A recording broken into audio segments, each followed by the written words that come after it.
there, Toby Lapinski for the New England edition of the Fisherman magazine, coming to you with this week's video fishing forecast. Well, as I'm sure you know by now, we got a tropical storm slash hurricane approaching the northeast right now. I believe it's entitled Joaquin. Let's see, we're supposed to get some absolutely insane winds, waves coming up this weekend. Last time I checked, Gulf of Maine, they're calling for 12-foot seas come Sunday, Monday. East of Chatham, they're calling for 7+ seas. Rhode Island, Block Island Sound, 9-foot seas. Inside Long Island Sound, they're calling for 7-foot seas. That's just insane. So hopefully it doesn't quite get that bad. I just went out for a little bit now, tried to do the video from on location at the water, but couldn't get through any wind, rain. It was just too much to do the video. So you get it this week from my house in my living room. So hopefully that does the trick for the week. But if you do decide to head out there, obviously boating is pretty much going to be canceled for the next few days into the beginning of next week. Surf fishing might be an option in some locations coming into the weekend. Sometimes you get some pretty good bites just as a storm is approaching. The fish will pull into some of the more protected spots, but really just remember that no fish is worth your life, so be extremely careful if you do decide to head out this weekend. Now, before the storm rolled up, we had some really good bites going on. Now, hopefully that's going to continue afterwards. No one can say at this point what's going to happen, if it's going to blow the bait back offshore, it's going to break up schools, what's going to happen. But again, just before the storm rolled up in Connecticut, Mike Roy of Real Cast Charters, sailing out of Old Saybrook, Connecticut River area, in eastern Long Island Sound, has been doing extremely well. Now, he's still been getting in on that bite that he's been having for the last couple of weeks. So lots of albies, some big bluefish into the teens, and I believe it was this Sunday night, one of the clients on his boat got a massive 51-inch bass. Excellent catch. Mike always puts his clients on some really big fish this time of year, so I'm not that surprised that they got this fish, but you know what? Hopefully, again, as I said, these fish stick around after the storm, but again, only time will tell. Now, moving a little western sound, oftentimes when these big storms roll up, you don't quite get the same storm surge, the waves, the seas that you get down that western end of the sound. We got word from, Truman Curtis. He just got some really nice bass this week. Got his first striped bass on the fly rod, so congrats to him. He's an experienced angler. He's actually graced the cover of the Fisherman magazine several times this year and in the past. Really accomplished angler, so congrats to him. But again, Western Long Island Sound, again, those are one of those tucked away spots that you can get up into and fish in these bigger storms. Might not be perfect conditions, but you can find places to fish until really the storm is right on top of us. And give it a day or two, things to calm down on the backside. Obviously, oftentimes you have a little push in feeding and activity afterwards.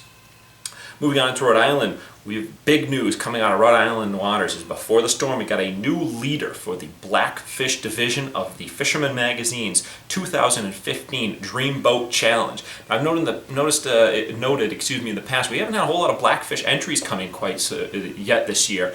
You know what? We're starting off with a bang. We got an 18-pound, 10.5-ounce blackfish, measured 31 inches long, landed by Joe Blazinski. This was landed off of Narragansett Bay. An absolutely awesome fish. That's going to be a really tough one to topple this year. Although last year we had fish, if I'm not mistaken, upwards of 20 pounds that led the Blackfish division, so you just never know. But we're starting off with a really good fish to get things going. And you know what? There's been a really good bite inshore in Rhode Island. I got word of a couple other good fish into the 10 to 12 pound bracket last week as well. So those Blackfish are on the feed. Now's the time to get out there. I should say when this weather kicks back around, get in on it and get those Dreamboat entries coming in. Sticking with Rhode Island, that cod fishing that I talked about last week off of Block Island by Cox's Ledge was still going really strong just before the storm. Lots of fish into the teens and even the mid 20-pound class are being caught. Now, unfortunately, this storm is going to shake things up a bit. It's probably going to take a little bit longer out there for things to calm back down and the bite to get back underway. But I really hope things do kick into gear, as we had an awesome bite setting up for the last couple weeks at Cox's Ledge. Moving up to Massachusetts, Martha's Vineyard Derby is going strong with some solid entries across the board.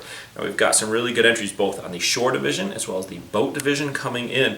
And already we've got, striped bass, boat and shore, both in the high 30-pound class. Bluefish, 15 and 17 plus pounds. Albie, 10 pounds for the boat, 13 pounds from shore, and bonita both a little above, a little below 9 pounds. So some awesome catches. So congrats to anyone. Again, we're a sponsor of this year's Martha's Vineyard Derby. We're happy to be involved once again. So if you're up on Martha's Vineyard, be sure to check it out and sign up. Get in on the Derby. Lastly, up in Massachusetts, tuna fishing was absolutely amazing leading up to the storm still. All around Cape Cod, Gulf of Maine, out east of Chatham, they've had an awesome bite on bluefin tuna. The storm obviously is going to tie the boats to the dock for a couple of days. When the storm rolls off, I'm sure it's going to get right back in the swing of things.